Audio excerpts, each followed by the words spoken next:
Hello, hello, hello. Welcome to the Golf Ireland pod. It is episode 8. I am your host, Stephen Murphy. Delighted here to join you, and thank you again for tuning in and listening. I hope you're enjoying the episode so far. As I said, we do appreciate you checking in every week to get caught up on all the action, and we have plenty more action as always to recap this week. We also have a great guest this week. We have Maria Dunne, who is joining us later on. That was a fantastic chat, and that'll be coming up now in a few minutes. But first, as always, we will look back before we look forward, and we'll kick off with the AIG Irish Women's Amateur Close Championship, which took place, should I say, in Connemara Golf Links in Ballyconneely. An absolutely beautiful course. A few of the images from the week was always posted on social media, and it just looks absolutely stunning, especially in the good weather, which they got a good bit of too. So absolutely beautiful course. But Sara Byrne of Douglas Golf Club takes the trophy after defeating Beth Coulter 1-up in the finals. This was a repeat of last year's final, which is incredible. Fantastic consistency from the two girls. And Sara, she never trailed in the match at all. But Beth got it back to all square on 17, and it was all to play for heading down the last. But Beth unfortunately three-putted, and Sara held her nerve to make par and claim the title. A quote from Sara: absolutely over the moon, absolutely delighted. Me and Beth had a great match out there, over and back the whole time. Some great golf played. I had 5 birdies today, and I was hoping for 6, but got 5 under the bag anyways, which is great phenomenal shooting from Sara. When you go out and shoot 5 birdies in a match play, you're going to be very, very hard to beat. And she was, in fairness to Beth Coulter, who's been absolutely prolific in this event, was obviously disappointed coming off the last green, but still showed her class by saying, I'm really disappointed, but Sara played great golf, and she's had a great season out in America. She's playing great golf since she came home, so I'm really happy for her, but obviously very hard to take. So phenomenal maturity from someone so young. I think Beth's only 19, but she's always popping up in these tournaments. And I think that was her 3rd final in this event in a row. Definitely 2 finals in a row. I could be mistaken, but just obviously a fantastic match player, very hard to beat, and can shoot the lights out as well. So also in the plate then as well, Caitlin Shipman defeated Gemma McMeekin on the 23rd hole in a tight affair. They have the first 11 holes in a row before someone finally won a hole, which is just insane, a battle. And then on the 5th playoff hole, Caitlin found a birdie to accomplish the victory. Was an absolutely another thrilling encounter that brought the curtain down on what was an amazing week of golf at the Connemara Links. So congratulations to both the winners of Sara Byrne and Caitlin Shipman. 2 phenomenal victories, and congratulations to all the golfers who took part out in Connemara on the links there. And then also the Amateur Championship was taking place last week. Plenty of Irish involved. It took place at Hillside and Southport and Ainsdale Golf Club over in England. Obviously it started off with some stroke play, and then a couple of Irish guys got down to the match play. So Liam Nolan from Galway, he bowed out at the round of 32 stage, losing to Denmark's Christian Hjort Bressum. I hope I could pronounce that correctly, Christian. Then Keelan Rafferty, he lost in the round of 16. Absolutely great effort from him. Mark Boucher got all the way to the round of 8, but then eventually lost to Frank Kennedy. And then the last of the Irish was red hot Alex Maguire, who got to the quarterfinal before also losing to Frank Kennedy. I think Frank Kennedy owes us all an apology over here in Golf Ireland for defeating the 2 guys in a row. But Alex was a little bit inconsistent in that quarterfinal. I think that ultimately cost him, but another fantastic performance from him, and he's been in scintillating form the last few weeks from the Laytown and Bettystown player. So again, can be very, very proud of his efforts as always. And yeah, congratulations to all the players who went over and played in the Amateur Championship. Absolutely looked fantastic again from the pictures and videos we've seen. And to have that many Irish in contention from players all over the world is a testament to the level of golf we have here in this country. So congratulations. And then also in the pro world, we have a couple of congratulations. So a huge congratulations to Paul Carrington. He won the Dick's Sporting Goods Open on the PGA Senior Tour. He shot a back nine 28 to chase down the leaders and get the win. Unbelievable golf from Park, who seems to be getting better and better with age. And as always, if you ever listen to Paul Carrington talk about golf, it's always amazing how still fascinated by the game he is, considering how long he's been playing and how often he plays. It's always fascinating to listen to.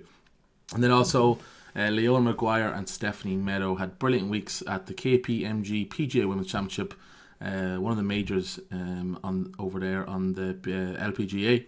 And Stephanie finished tied third, only 2 shots back, while Leona, who was leading going into the last round, she didn't have a great day, but still finished tied 11th, which is a very more than respectable performance. So congratulations to Stephanie and Leona, and experience I'm sure that will stick with them both, and they'll be back stronger to contest in hopefully more and more of these. But I think that recaps all of our action. We will now throw it over to my conversation with Maria, and then we'll be back to recap what's coming up next week.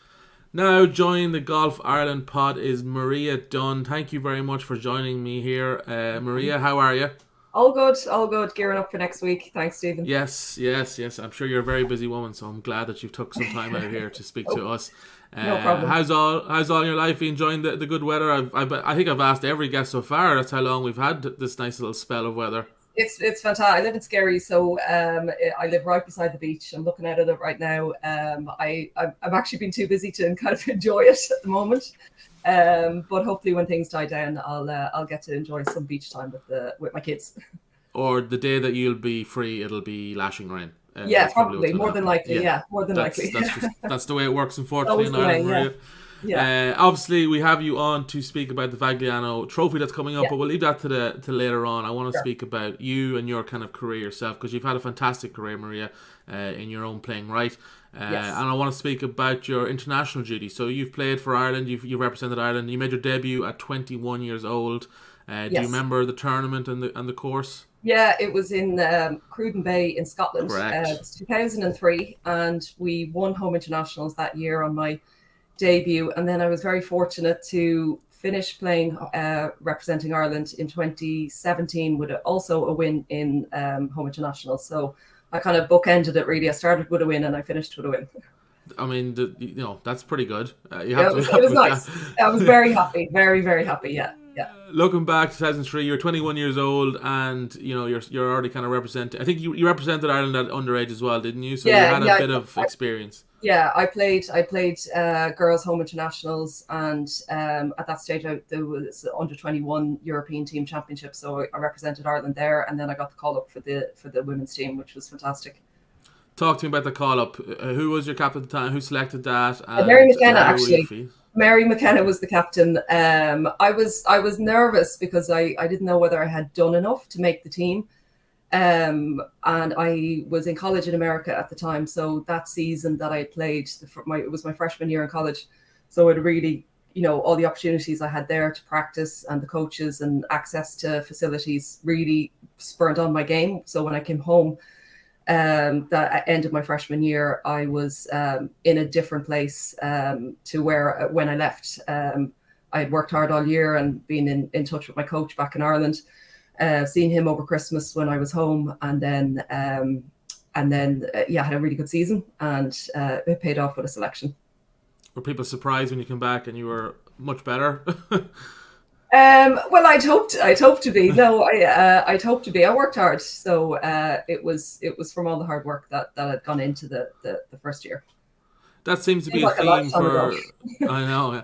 That seems to be a theme for the players who do go to college in America. They just is it just because that's you either go to class and then you're golfing, like that's your life your days, your weeks are structured. Your class all day, and then you go practice from like 2 to 6, and then you're home and you're trying to do your assignments and college work, and that's the same Monday to Friday, and then you might have tournaments at the weekends, or like Friday, Saturday, Sunday, and then the same. We normally have about 6 tournaments in the spring or the fall, and then 6 in the fall. So it was heavy going all the time, but it was great. It was a brilliant experience. I wouldn't take it back.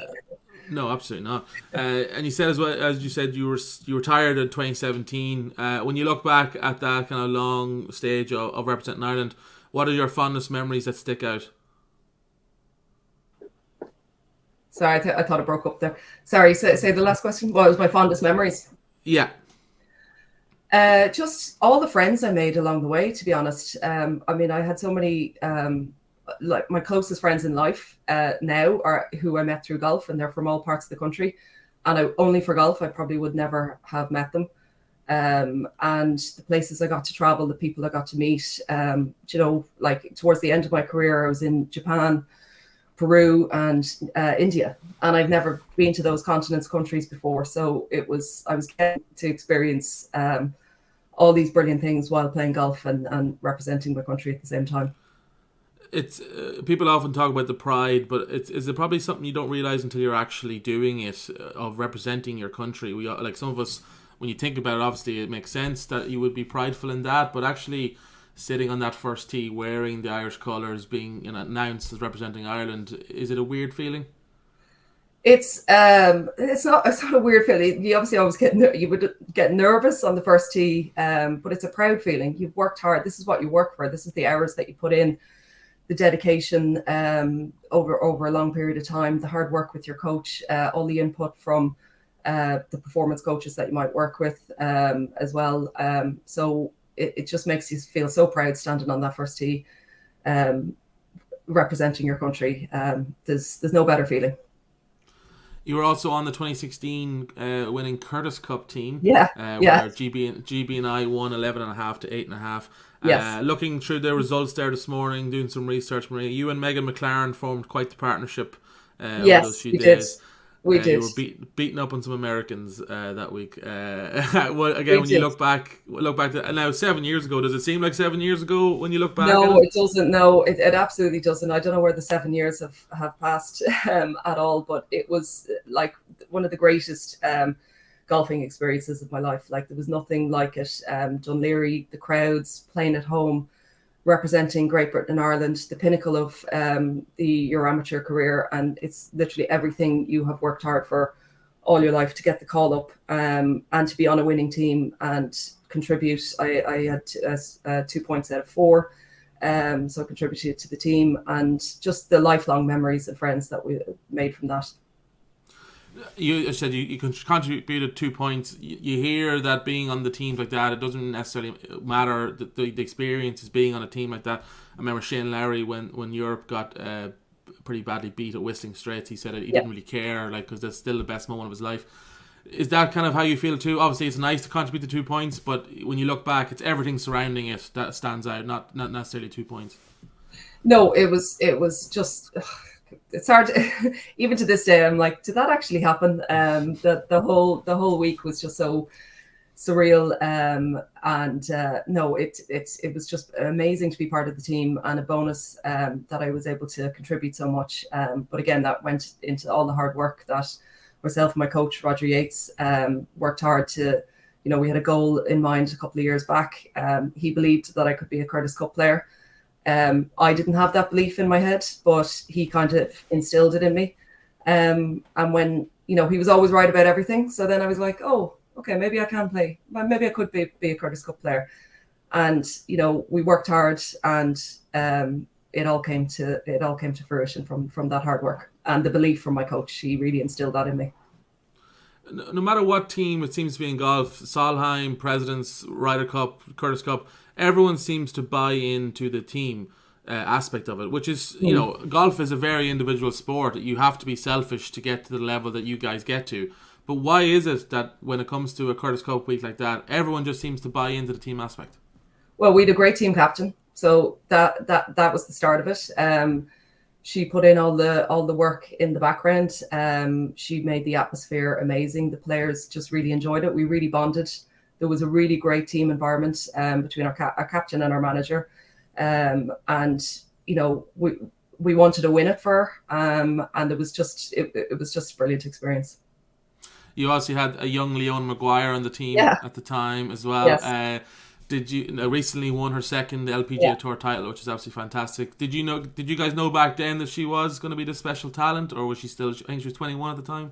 No, she was. She was in a different league. She was world number 1 at the time in the amateur rankings, and had been for a while. But no, playing practice rounds with her, I always learned so much off her, or off every player, but particularly Leona, because I got to play with her quite a bit, either in Curtis Cup or Vagliano. and then European Team Championships. She was special. She is special. She will be. She's going to have a long career, and I know that's just her second LPGA Tour win. There's many more to come, and majors as well. Yes, hopefully this coming week. Yes, this week, the KPMG. Yes. Look, she's a Cavan woman. I'm a Cavan man, so very good. It's great to see someone flying the Cavan flag. Very good. For us. Let's. I want to speak to maybe as if anyone listening to this would listen back to your career and think, wow, that was easy going. You just success after success, but you've had quite a tough couple of years, especially after college. With injury, Maria, and doing my research on you, some of the quotes were quite harrowing to hear. Some days you'd be fine, other days you'd sit down, not be able to get back up again. You had to crawl from your car. Can you talk us through your injury and some of the lower points of that? Yeah, well, I graduated from college in Florida in 2007, and I came home with a back injury. And not knowing kind of how to fix it. If like I was over at the chiropractor in America, physio in Ireland, getting treatment for it, and it would be fine one day and not the next, which was difficult because I couldn't practice the same way. I was always, trying to make a swing, but worried, was it going to go at the same time? So it took a while. I was playing poorly. I was trying to participate in events. I wasn't on Irish teams for a couple of years. And I was kind of like, right, this is it. I kind of was like, right, this is it. I'm always going to have a back injury. I didn't really see the light at that point. And then it was recommended that I go see a consultant to see what the problem was. So with all of their examinations and everything, there was a disc that was kind of, it wasn't slipped, but it was moving in and out. So I could sneeze and it would go, or I could just be walking or getting into my car or whatever it was. So he didn't want to operate, given my age, and they injected whatever they did into the disc. And he said, you need to go away and just get physically stronger. And this might last for 6 months or it might last for 3 months. So they weren't really sure. But that was the only injection I had. I went away, I took his advice. I worked really hard in the gym. Set new goals, and then came out stronger. But I was still kind of playing poorly and my confidence was low. And then my coach, about two years later, he was like, what do you want? Do you want to be Maria Dunne, ex-Irish international, or do you want to play for Ireland again? And I was like, yeah, I really want to play for Ireland again. I didn't feel like I was done. I'm hugely competitive. All my friends were kind of overtaking me, representing Ireland. And I just wanted to get back to where I felt I should be. So he said, if you're willing to put in the hard work, I'm willing to help you. And that was kind of from there, it was about 2011, 2012. I set the goal in, right, can I make home internationals next year? That was my goal. And then I got the call up for home internationals in Cork. And then he kind of, again, instilled in me, can you make European Team Championships? And I was like, oh, right, maybe I can. So I made the Europeans the following year, which was brilliant. And then the talk was, can you be a GB&I player? Can you play at the World Team Amateur Team Championships? And then in 2014, I got selected at the World Team Championships in Japan. And then I just started really enjoying my golf. I was working hard at the same time. I was working a full-time job, but just managing my time really well. I was in the gym at 6 and in my place of work by 8. And then I was practicing after work and then coming home, having achieved a lot during my day. So I was able to manage that very well, and with the goal in mind that I really wanted to play Curtis Cup in 2016. So that was kind of the the journey for a couple of years. But again, it really was down to my coach instilling that belief that I can improve, I can get better, and you'll get there, which I believed as well. It's an absolutely incredible story, because not only did you kind of climb the mountain once, you had to start nearly back at base camp and climb again. That had to be so grueling mentally as well as physically. I'm sure there has to be days when you thought maybe you couldn't do it. Yeah, it was mentally draining. Like, it was tough. I'm not going to sit here and say, yeah, no, it was so easy to come back from where I used to be, representing Ireland, to not even be able to play into pros, and then to get back to where I was. It was down to hard work and a different mindset. I just knew that I really wanted to represent Ireland again, and if I could do everything in my power to get there, if I tried, I would always regret not trying to give myself the best opportunity. So if I just gave it everything for a couple of years and see what happened, and that's what happened. Did you have then, when you actually got back then on the international teams, did you have a different appreciation for it than back, kind of before the injuries, when it was obviously still incredibly, I'm sure, incredible achievement? Yeah. But as you said, you climbed the mountain again. You got back to where you worked so hard to get to. Oh, hugely. I was like so happy to regain my place on the team. I also wanted to keep it. I wanted to continue working hard with my new goals. So it was, I was just thrilled, and I just set the bar higher each year for each season. Well, listening to you can obviously hear your passion for team competitions and for team golf. And that's a nice segue to our next topic of discussion, which is you are the Vagliano Trophy Women's Captain. So congratulations, first of all, on being appointed as captain. That will be played at Royal Dornoch in Scotland from the 30th of June to the 1st of July, which is coming up very, very soon. First of all, how proud are you to be named captain? You have been captain of the junior Vagliano team, but now obviously up to the seniors or sorry, women's team, women's team. How proud of that is? How proud are you of that? Oh, hugely! It's a massive honor. I got the call kind of out of the blue just before Christmas. Probably didn't anticipate it this early in my life, but it took me 30 seconds to decide. I really wanted to do it. I've a 5-year-old and a 2-year-old girls at home, and the time was right. I could give the time and dedication that's required to fulfill this role, and it really is just a huge honor to go from playing it in 2017 to captaining a junior team in 2019 to now captaining the women's team in 2023. So I'm thrilled.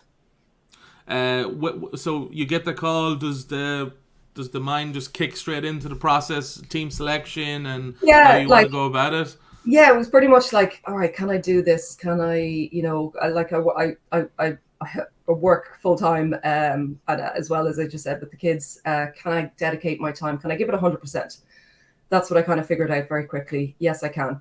And then after that, come the new year, it was really paying attention to scores from the girls in America, how they're performing, kind of compiling a list of, a panel, just doing the groundwork from that basis, because obviously they're all back in university in America from January to May time. So for the most part, not able to kind of get a good look at them until last week. I was over at the Women's Amateur and Princess Golf Club, where I got to watch 5 of my team play and make selection from that as well. Yeah, so obviously from the Irish perspective and the Golf Ireland perspective, you have 2 Irish women on your team, Anya Donegan and Beck Coulter. Beck Coulter obviously reached the quarterfinals last week as well, and has been kind of on fire for quite well. Every week she seems to play incredibly good golf. As you said, selections. So is it, do some women qualify automatically, and then there's a selection part? So, can you talk us through that? As it was, four women were selected automatically from WAGR, the World Amateur Golf Rankings, and that left me with 4 captains picks.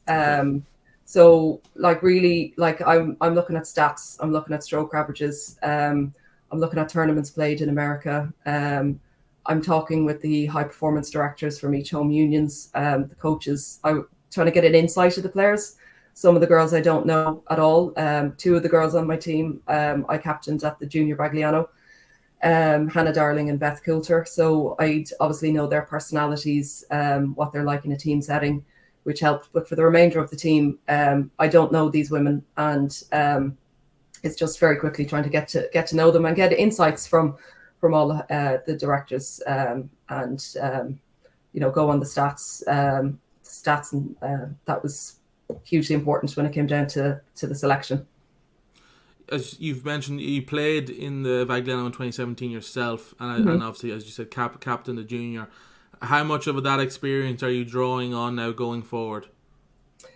Yeah, I know my captaincy style from the junior team.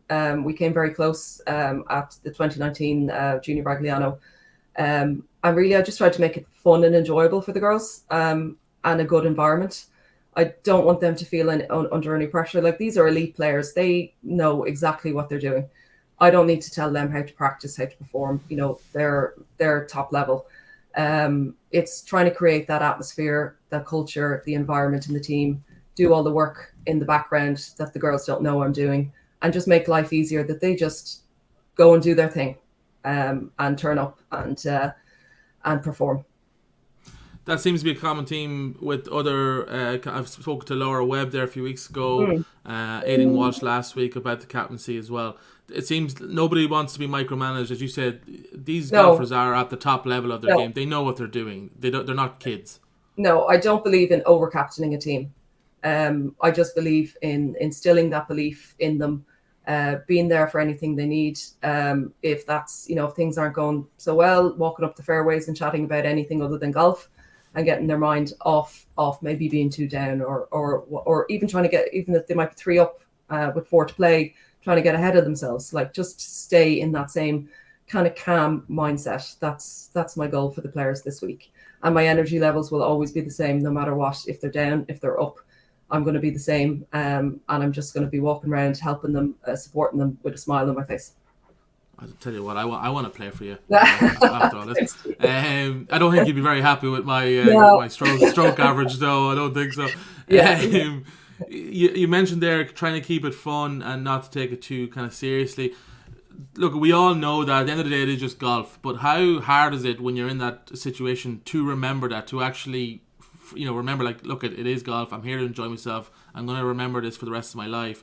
How difficult is that to bring that into the fore when you really want to win and you really do want to perform? Yeah, of course. And look, drawn from my own experience, like, I was playing a lot better golf later on in my life, in my 30s, when everyone else was, my teammates from Curtis Cup and Irish teams in Vagliano, they were all in their early 20s. But what I learned as I got more mature was just to enjoy the experience. And honestly, like, I went out there with a smile on my face all the time, because there is worse places you could be, or worse situations in life. Things happen. Like, just enjoy the moment, enjoy it while you're there. It doesn't matter if you win or lose. Like, it's the enjoyment part. If you're out there trying your best, and that's fine. If you win, great. If you lose, not. But my mantra towards the end of my career was enjoy the walk, and that's all I kept telling myself in the last couple of years. Just enjoy it. Because going back to, like, I was working full time, as I said, but I was taking all my annual leave to travel the world. I was in Japan in 2014, and then in Lima, Peru, in January 2016 or 2017, when I should have been in work. So I was just like looking around going, this is brilliant. And I believe I performed better because of it, because I was like, I should be in work in Dublin right now, where it's like, it's snowing, and I'm in downtown Lima. Like, so I was embracing the opportunity. And I think that really helped my golf as well. But it's how to instill that in the girls. It's not easy. I'm just drawing off my own experience, but I will talk to them about enjoying the walk. That's absolutely fantastic attitude. Lastly, before we let you go, Maria, you currently work as a development and club support officer at Golf Ireland. Yes. Can you talk us through a little bit about what that actually entails in your kind of day-to-day life? Yeah, well, every day, every week is different. It's a busy role, but a role that I absolutely love. I feel very fortunate that the role was advertised as I retired or hung up my boots from international golf in 2017. So like the development side of things, I'm helping clubs. I work with clubs, junior development, grassroots level golf, getting more juniors into golf clubs and developing a pathway and a structure in the golf clubs for that. I help clubs with get into golf programs for women. And then the other side of it, the development or club support side of it, is helping clubs with governance and the one club model and strategic plans. So I'm quite busy. I look after 67 golf clubs in Leinster for varying different reasons, but it's a very satisfying role because I'm helping volunteers in clubs do the best for their club and give them information and resources that we in Golf Ireland offer support for clubs. So it's a very enjoyable role. Yeah, sounds very rewarding. Yeah, it is. As a role. Yeah. And I've seen it myself firsthand in my local club in Athenry. There a few weeks ago, there was Get Into Golf evening, and it was very busy. You could see all different types of ages, and it was fantastic. It was great to see. The weather was good, and it was brilliant. What I love about the program, it's not just for women. Clubs do engage with us for also mixed or men's programs as well, but typically for the women, they're trying a new sport that they don't think is possible to try. Like I've spoken to women coming out of programs being like, I never would have thought about playing golf. And my husband or my partner, they're always out playing every weekend. And now it's my turn. And, they're getting the opportunity. They're starting with women of similar ability on a journey. They're all beginners. They all don't know the rules and etiquette and all that goes with it. So the Get Into Golf program is the ideal way of getting your foot in the door and getting a taste of golf, seeing if you like it before you commit to anything. And then, for the most part, we have a 60% conversion rate from the Get Into Golf program into membership. Women are converting, going from the Get Into Golf program right into membership, and getting to experience those opportunities as well, which is great because it's a sport rather that they may not have tried before. And what the dirty little secret is, the better you get at it, the more frustrating this game becomes. Yeah, well, this is true. This is true. Yeah. So enjoy it while it's still fun, and then it becomes an obsession, and your life is taken over by it. Exactly. Exactly. But no, it's brilliant. So look at Maria, we've kept you long enough. Thank you very much for coming on talking to us. Best of luck in the Vagliano Trophy. We'll all be cheering you on. I advise anyone who can to tune in or to follow it. It's going to be absolutely brilliant. And some real talent on show. And Maria, as I said, thank you again for coming on. We'll speak to you soon. No problem. Great. Thanks, Stephen. Cheers. And thank you to Maria for joining me here. Fantastic conversation with her. So thank you again. Looking ahead to this week, we have a major event to cover, which is the Irish Open for golfers with a disability. And that's taking place at Roganstown Golf Club as we speak. And it has an absolutely stacked field, which includes which includes Irish internationals Connor Stone and Alan Gaynor, while also former one-arm world champion Brendan Swan will be in action, as well as a ton of competitors from all across Europe. Absolutely huge field and a quality field at that. Brendan Lawler, who is obviously the world number one, unfortunately won't be teeing it up, but he's been excited and speaking about the future of the sport and the work going on behind the scenes. And he said that there were only 2 disability golfers when I started, and now Golf Ireland did a camp a few weeks ago and there were 30 disability golfers there. I think 20 of them were below 10 handicappers. And Lawler, obviously, who won the inaugural G4D Open at Woburn there a few weeks ago in May. He also quoted Golf Ireland really grabbed it by the horns and have promoted it to the full extent. They have been unbelievable. So obviously, amazing words there from Brendan, who's obviously aware of the impact of this game can have on people, and also the exposure that he has given it, as well as Golf Ireland, to get more people into the sport. Which is absolutely phenomenal to see. The title was won last year by England's Bradley Smith, and the field went from 39 players to 80 entries this year, and nearly 40 of them are from Ireland, which is huge considering, as Brendan said, what the sport was like a couple of years ago. And it's great to see an event like that getting the coverage it deserves, and best of luck obviously to everyone competing.